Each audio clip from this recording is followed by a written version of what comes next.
Habari za muda na wakati kama huu, mtazamaji wa EATV, karibu katika kurasa dakika chache za kufahamu machache kati ya mengi yalojiri hii leo. Wafanyabiashara wanaofanya kazi ya kukaanga na kuuza samaki katika soko la Ferry jijini Dar es Salaam wamelalamikia hali ya ubovu wa eneo wanalotumia kwa shughuli hizo kutokana na kuwa duni, huku wakilaumu manispaa ya Ilala. Wakiongea na Kurasa, wafanyabiashara wa soko hilo wameeleza kuwa kwa sasa hali duni ya soko hilo husababisha kuporomoka kiuchumi kutokana na eneo hilo kukosa ukarabati na wao kufanya kazi katika mazingira yasiyotoa fursa na uhuru katika uzalishaji. Basi tunaomba serikali watuboreshee, kwa sababu tuna miaka mitatu sasa kwa miwili ili utekelezaji huu ambao tulikuwa tumeeleza kwamba tutapotokea tatizo emergency serikali itatusaidia, lakini mpaka sasa hivi bado tatizo hatuelewi. Lakini kwa maelezo tunayoelezwa na wakubwa wetu kwamba wanasubiri mwezi wa 6 budget itapopita huko, basi na sisi tutakuwa tumeunganishiwa huko. Kwa hivyo tunasubiri huo mwezi wa 6. Si hatujui hiyo kodi wenyewe wanaochukua wanaipeleka wapi. Sisi tunatoa hela tosha, unakuta kwenye kukaangia samaki unakuta bei ghali sana. Mimi nilikuwa naambia tu wakubwa tuangalie na sisi wenye hali za chini, maana hali saizi imekuwa ngumu sana. Na cha msingi zaidi tunamshangaa yule nini wetu, hatujamuona tangu achaguliwe haya maeneo. Nini huyu nani meya wetu? Hatujamuona mpaka leo tangu achaguliwe. Hajakuja kutupa msaada wowote zaidi ya kututelekeza na kulipa ushuru. Tunaletewa na maaskari mwisho wa mwezi, tunalipa ushuru 15,000. Kama ulipi uwezi kuwashajika.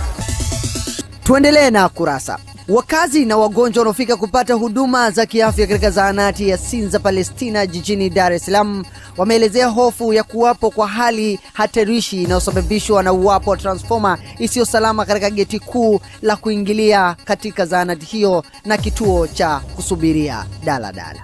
Wakiongea na Kurasa, wakazi wa eneo hilo wameeleza hofu inayowapata kutokana na hali ya cheche zinazotoka katika transformer hiyo na kuomba kuwa transformer hiyo iondolewe katika eneo hilo na kupelekwa kwingineko. Maoni yangu ni kwamba kwanza ni hatari kwa hospitali hapa, kwa sababu kwanza kuna kina mama wajawazito.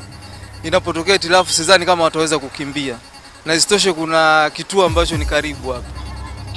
Cha msingi chochote inatakiwa ina maana wahamishe. Hapo sehemu ya hatari, unaona hizi barabara na picha inaweza ikaanguka hiyo, afu ile matatizo. Hapo siku moja ilipasukaga tu, watu wengine hadi wakazimia pale. Tumalizie Kurasa kwa hili.